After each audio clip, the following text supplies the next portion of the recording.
Hello, Ice and Fire Miniatures Wargamers, Kovacs here, coming to you with the first in a series of deep dive videos on the factions and how to play them throughout the Milestone Campaign League.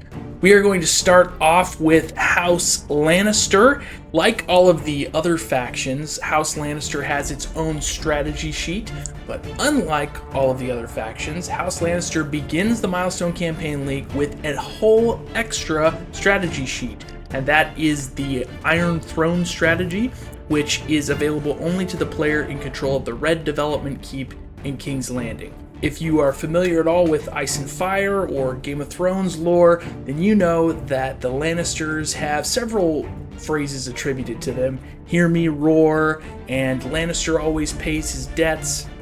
So when it comes to Lannister theme, the key is manipulation. The Lannisters in the Milestone Campaign League are going to be focused on holding on to the levers of power while lesser factions wither around you. A smart faction leader for the Lannisters is going to be constantly pitting their opponents against each other throughout the whole campaign, making sure that everybody else gets ground down so that at the end of month 6, the Lannisters are on top.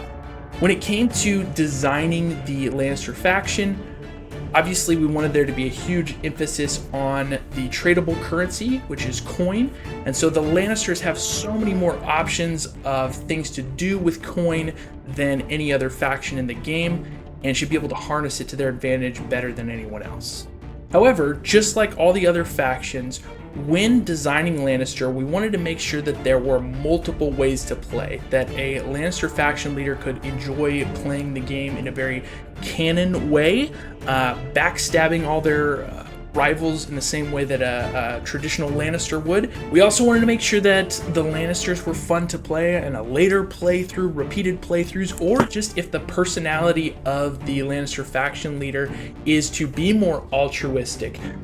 The Lannister strategy also allows you to make solid, lasting alliances that maybe last you the entire 6 months and end up with just the Lannisters and their chosen allies on top. A good Lannister player should be able to reward those who have stayed true to Casterly Rock in the long haul. So, knowing and understanding the Lannister theme, let's jump into the Iron Throne strategy sheet first. It's the start of the campaign. Robert Baratheon has just been killed by a boar. The Lannisters immediately take control of the Red Keep, which means they get control of the Iron Throne strategy sheet. The sole effect of the Iron Throne strategy sheet is the Small Council. That means that the Lannisters get to pick the following roles: the King or Queen of the Seven Kingdoms, the Hand of the King, the Grand Maester, the Master of Coin, the Lord Commander of the Kingsguard, the Master of Laws, Master of Ships, and the Master of Whisperers. At the start of the campaign, each one of these council seats and the Iron Throne itself is held by a default character, and those are listed in the core game rules. However, during every council phase, including month 1 council phase, the Lannister player can actually elect to replace the characters in any one of those seats. Beneath each seat, you can see special effects that apply to the faction or the character in that seat. So the Lannisters from the start of the campaign are going to be wheeling and dealing these seats, using them to manipulate all of the other factions, stripping seats from rivals that they want to weaken, and electing characters to seats in factions that they want to empower or maybe earn the allegiance of. Many of the effects in these seats are also extremely strong and can really turn the tide of a battle, or even in the case of the Grand Maester, allow a death save reroll, which can be absolutely huge. Make sure to read through all of these. If you're the Lannister player, you need to deeply understand them, but if you're a player of any other faction, you need to read through them so that you can know if you want to pursue relationships with the Lannisters in order to get seats on the council. And you never know, you may end up in control of the Red Keep at some point, which means you will become the owner of the Iron Throne strategy sheet and get to elect characters to the council yourself. The strategy sheet also includes several specific rules for how characters come on and off, penalties for removing characters, what happens if a character on a council seat is captured, injured, or killed. All those rules are on the strategy sheet. But one thing that I want to draw your attention to is this line right here. It says, when neutral characters are being auctioned, this faction may enhance their bid with the equivalent value of +2 coin by promising that neutral character a council seat on the small council. So why is this huge? Well, because Varys and Peter Baelish both start out with council seats, which means that if the Lannisters elect to leave those two characters in place, unless another character outbids the Lannisters in coin value for control of Varys or Peter Baelish, the Lannisters automatically get those characters because they count as having a 2 coin bid on each of them. Both Varys and Baelish are great characters anyway to use in your battles, but the Lannisters or anyone else could certainly consider using the same trick to secure other neutral characters. Alright, moving on from the Iron Throne strategy sheet to the Lannisters strategy sheet itself, and it has several major mechanics that we're going to go through. The first one is that the Lannisters have gold mines accessible to them in the Westerlands. But again, if you're familiar with lore, there's always a question in everyone's mind. Are the gold mines still active? Are the Lannisters generating a lot of gold? Certainly they were historically, but are they still? Or did the mines run out of gold and it's just the reputation of having gold that the Lannisters are exploiting and leveraging against everyone else who assumes that they're ultra wealthy? So the Milestone campaign has mechanics for all of this. And here's how it plays out. Every other faction in the game tallies their coin publicly. So it's going to go on the back of their strategy sheet, and just like all other data on the backs of strategy sheets, that's public information. At any point, at any time, any rival faction leader can have access to the information on your strategy sheet, except for the Lannister's current coin. That is the only thing that stays private and does not have to be revealed to any other player, except for referees who could be asking for a legitimate reason.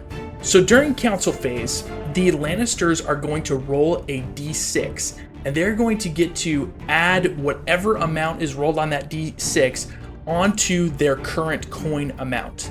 This means that even if rival factions are watching the Lannisters and making their own separate calculations about how much gold they believe the Lannisters have, they'll never know the exact number because they don't know what was rolled on the d6. However, if during any month the Lannisters happen to roll a 6 on the d6, they go ahead and add that 6 to their total coin value, but then the mines of Casterly Rock are exhausted and they don't get to add any more coin from that mechanic for the entire rest of the game. However, they can keep rolling the d6 in the corner as a ploy to throw off the rival factions and make them think that they're still generating coin from the mines. However, should the enemies of the Lannisters ever decide to start spreading rumors that the Lannisters aren't quite as rich as they claim to be, well, that's where this mechanic comes in: flaunted wealth. So during council phase, the Lannisters may voluntarily declare their current total coin. If no other faction has a greater amount of coin than the Lannisters at that time, immediately gain might equal to the difference between the Lannisters' coin and the next richest faction. This mechanic is super easy to use for the Lannisters because, like I said, everyone else's total coin is public knowledge. So the Lannisters can simply ask around the table and get straight answers from everyone on their coin before declaring. Really, the only downside to this for the Lannisters is that they are giving all of their rival factions the exact number of their coin. Coin does so much for the Lannisters, it's so much more useful for the Lannisters than any other faction, that if they reveal that amount, their rivals could band together, team up, pool their coin to counter the Lannisters in certain ways. The Lannisters are not going to want to have that happen. So if you're the Lannister faction leader, you're going to have to make that mental calculation every month. Is it worth the trade-off for everyone to know exactly how much coin I have in order to get this might difference? Now, it's pretty obvious at this point that on any month where you happen to roll that D6 and you know that the mines have run out, it may be smart as the Lannister player to go ahead and play Flaunted Wealth that month, because that's probably when it's most likely that you're going to have the biggest gap between you and the next player on total coin. Moving on to the next effect here, we have Mercenary Monopoly. The Lannisters must conduct an auction of all available neutral characters during council phase each month. This auction may be performed in any manner as long as all other factions have an opportunity to bid their maximum desired coin on any available neutral character using might rank to break ties. The Lannisters may choose to outbid their opponents for any character using their own coin before moving on to the next character for the auction. The Lannisters must only pay half the cost of increasing their army size list through coin. So let's break down that first part. Every council phase, the Lannisters are performing an auction. What does that mean? What does that look like? What are the rules of the auction? Well, it's very, very open-ended, and that is by design, because the Lannisters should be and are expected to be manipulating the presentation and the framing of that option in order to get exactly what they want out of it. The only rules of the game are that every faction must have an opportunity, meaning the Lannisters have to go through the list of available neutral characters and at least allow for those rival factions to bid on them. However, the Lannisters can do that in any fashion that they wish. They can outbid those rivals or bid equivalent coin and take those neutral characters for themselves. So the Lannisters are really in the driver's seat when it comes to the entire neutral pool of characters. This is a huge power dynamic for the Lannisters, not only because it's most likely that they can get which neutral characters they want, but because they can exclude factions from getting neutral characters, or at least make it quite challenging for them. And then let's hone in on the second part of that. The Lannisters only pay half the cost of increasing their army size through coin. So for everyone else, when they're about to deploy an army, it costs 2 coin each to increase your army size by +1 up to a total of 6 coin. For the Lannisters, that cost is halved, which means you pay 1 coin, you get +1 to your army size, +2 for 2, +3 for 3. This may not seem like a huge deal, but it is for the Lannisters, because the Lannisters are extremely limited in ways that they get list size bonuses, and we'll touch back on that in a little bit. Okay, the next mechanic here is power plays. At the end of each listed month, you may declare the following effects if the associated characters are available to you. So at the end of month 1, you may dismiss Barristan Selmy from the Kingsguard, causing him to join the Targaryens.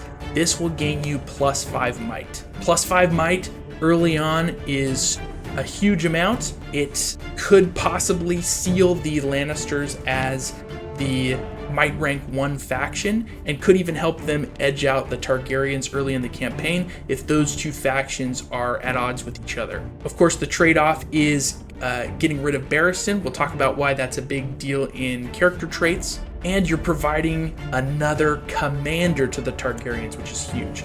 Barristan tend to do a lot more damage on the battlefield for the Targaryens than he can for the Lannisters.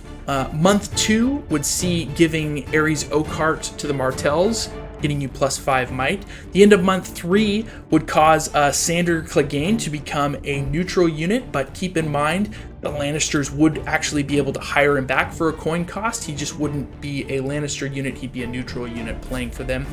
There's getting you another +5 might. Again, +5 might is not a small amount of might in this game. And then lastly, at the end of month 4, if you hold King's Landing, you can blow up the Great Sept of Baelord using Wildfire, killing the High Sparrow, and removing your access to Warrior Sons, Poor Fellows, and Champion of the Faith. Now that is huge. You're getting rid of not only a commander, but multiple combat units and a generic attachment type. But the exchange is, it's the end of month 4, you've only got 2 months left to play, you might not use those characters, you might not need them, the High Sparrow might even be dead from other causes already, and it's going to net you +10 might, which is huge.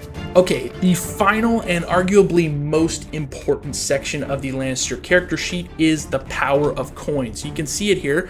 These are special effects that are unique interactions that you can have with every single other faction in the game that sort of cheat or tweak things about their strategy sheet to give them a leg up. These are things that you want to hold over your rival's head to get them to fall in line behind the Lannisters and do what you want. Again, each one of these costs 2 coin and must be triggered during council phase. So let's go through them. Night's Watch, Donation to the Wall. Unlock 1 additional abandoned castle this month for no might costs. The Night's Watch, that's a big deal for them. That's going to be good leverage. For the Starks, Suspicious Reconciliation, you can double the bonuses of home front banners until the end of the month. That could hugely help them on the battlefield if they're battling in the north that month. If you're the Lannisters, try not to get into any battles in the north that month unless you're fighting on the side of the Starks. For the Greyjoys, you can bribe shipwrights, which unlocks their next Iron Fleet slot. So whichever one they haven't unlocked next in the sequence, they're able to get that one. That's huge for the Greyjoys, especially early game. You can get some great leverage with them. Now this one is for the Lannisters yourselves. The faction leader may choose to spend 2 coin, which will double the bonus from Flaunted Wealth. We talked about Flaunted Wealth earlier, where you reveal your amount of coin. So you're going to want to time that on whichever month you think you're going to have the hugest coin advantage over the next wealthiest faction. For the Baratheons, we have Blackmail Nobles. This doubles the legitimacy benefit of sworn houses this month. That bonus is going to do a lot more for the Baratheons late game than it does early game. Keep that in mind when you're trying to manipulate Stannis or Renly. Okay, back up north for the Free Folk, we have Baubles for the Wildlings. 1 motivation track counts as having 1 additional commander this month. That's pretty useful for the Free Folk at any time, but could be especially useful or even critical for them late game if they are down commanders. For the Boltons, we have Ruthless Co-Conspirators. 1 commander gains +2 schemes. Definitely something they'd want to grab in a pinch if they're just short of being able to afford a scheme that they really want. For the Targaryens, we have Tribute to the Dragon. Commanders in reserve generate +1 might from depth of command at the start of next month. That's going to be big for Targaryens at any point in the campaign, likely earlier on, as long as they have a lot of commanders. Okay, for Brotherhood Without Banners, we have Bandit Racketeering. Gain double justice from each character surviving your next battle and double justice for winning that battle. This is going to be most effective when the Brotherhood has a really juicy battle lined up that they expect to win. And last off, we have the Martell's Opportunistic Extortion. Change the target faction of 1 intrigue while keeping its progress. The Martell Prince's Intrigue system is extremely complex, and they have a million calculations to figure out which factions are the best to target. It's very likely that throughout the course of the campaign, the Martells are going to have a faction on an intrigue track who is less than ideal, but it's basically too late to change it unless the Lannisters intervene and are able to let them switch that faction type. That's the only mechanic in the game that will allow them to switch that faction midstream. Okay, moving on to Lannister character traits. We're not going to do a deep dive on everything, but we will point out some of the big stuff. You have 8 commanders, which is a pretty large amount compared to the other factions in Westeros. What does that mean? It means that you have the freedom to fight on probably more fronts than some of the other factions out there, which is critical when we get to the map later, because you're probably going to need to be defending on at least 2 fronts, but you actually should have the manpower to be able to push a 3rd front offensively somewhere if you need it. If you start taking losses though, you're definitely going to want to keep all of your forces on defense as the Lannisters. The Lannisters have a lot of options for Deadly Foe. They've got Jaime Lannister, Gregor Clegane, and Sandor Clegane all have Deadly Foe, increasing the likelihood of your opponents dying in battles. These are huge and are going to be a great deterrent for making other factions not want to fight you. You have an option for a tournament fighter there in Marin Trant, but it's very important to note that you do have a character with Master of the Duel here, something that's really indispensable for not only Lavish Tourney, but also especially Trials by Combat, and that is Barristan Selmy. So definitely don't hand him to the Targaryens without taking that trade-off into consideration, because you may really regret it later. You've got Pycelle down here, who is able to injure or potentially kill enemy NCUs. That's huge and a rare mechanic, so something to take note of for sure. All in all, it's a nice big roster for the Lannisters. Like I said, there's enough bodies there to allow you to fight capably on multiple fronts without too much worry that you're going to run out of NCUs or commanders to play in multiple battles during the month. Since you start out with King Joffrey on the Iron Throne, make sure to keep Regicide in the back of your mind, as people are going to be jumping on any opportunity they can to kill him for that huge might bonus. Okay, the last thing we're going to look at is what's going on the map. You start with control of all of the Western lands, but only Lannisport is developed. Month 1, it's extremely likely that you're going to want to go ahead and pull Flaunted Wealth, and you want to do that before you buy developments, of course, because you want your coin to be as high as possible. But then you want to grab up those developments. They're going to pay for themselves so fast, and they're going to be providing defensive list bonuses that you are going to cherish if your opponents come challenge the Western lands. Back when we were looking at the strategy sheet, we talked about how important it was to have that cheaper coin-based way of boosting your army size. And if you look at other faction strategy sheets, you're going to see that virtually everyone else has so many ways in their strategy sheet of boosting their army size. The Lannisters do not, which is going to make it really hard for the Lannisters to fight with equal-sized armies anytime they go on offense, anytime they leave their home territory, they leave the Westerlands, they leave King's Landing. They're just not going to be able to field as large of armies as many of their rivals. They're going to rely super heavily on their might rank bonus, which hopefully will be very good throughout most of the campaign if they're playing right. And then defensively, they're going to be relying heavily on region perks and development perks. So check those out. Make sure that you have your regions developed, and then make sure that you're including the right units in every army to maximize your army size. King's Landing is the only region that the Lannisters start out holding in the Crown Lands, so it's on the opposite coast. It's on the east coast, where the rest of their territories on the west. Of course, they hold the development there. Now, month 1, the Lannisters are in luck because capitals may not be attacked in month 1. Now, even though the King's Landing does not count as the capital during month 1 for reasons of generating might, it still counts as a capital for reasons of month 1 protection. So you're safe there. Feel free to focus a lot of your military might elsewhere in month 1, like defending the Westerlands, but definitely have an appropriate amount and type of commanders in reserve to defend King's Landing in month 2. It's extremely likely that it's going to get attacked, not only in month 2, but throughout the rest of the game, as rival factions want to get control of that Iron Throne strategy sheet. Luckily, with King's Landing, you've got lots of ways to defend it. You're going to have Gold Cloaks +2, Pyromancers +2, and you've got juicy +3 bonuses for Commander Joffrey Baratheon, the High Sparrow, or Tyrion Lannister. So take your pick. You've got lots of options, but whatever you do, keep King's Landing safe. Having 3 commanders, each with commander perks, is going to be great because, of course, of depleted reserves. And again, King's Landing is very likely to get hammered almost every month. People want that Iron Throne strategy sheet. So looking at the Lannisters on the map here, again, the vast majority of your holdings in the west, with just King's Landing in the east, but such a critical thing. So month 1, I would certainly leap on the opportunity to go defensive somewhere. Pick one front that you're willing to commit forces to and have things floating around in a region, whether that's picking a fight with the Baratheons, picking a fight in the Riverlands, trying to do a long distance land grab over to the Vale, something of that nature. You should have enough forces to be able to support that.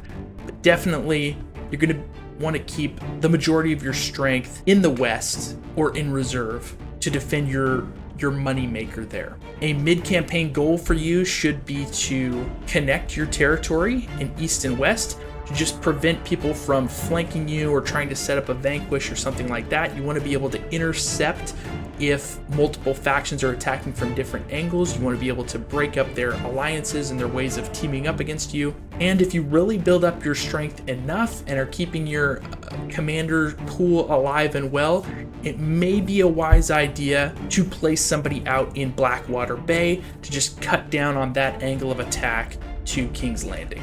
So that's it for the Lannisters and the Iron Throne strategy sheet. Just to recap their strengths and weaknesses, the Lannisters start out strong. They're going to have a very high might rank if they're playing decent to great throughout the entire game. When we think about the Lannisters' weaknesses in Milestone Campaign League, number one is going to be the lack of ways to boost their army size outside of their might rank. Number two is going to be their reliance on coin and how bad things can turn if you start running low on coin.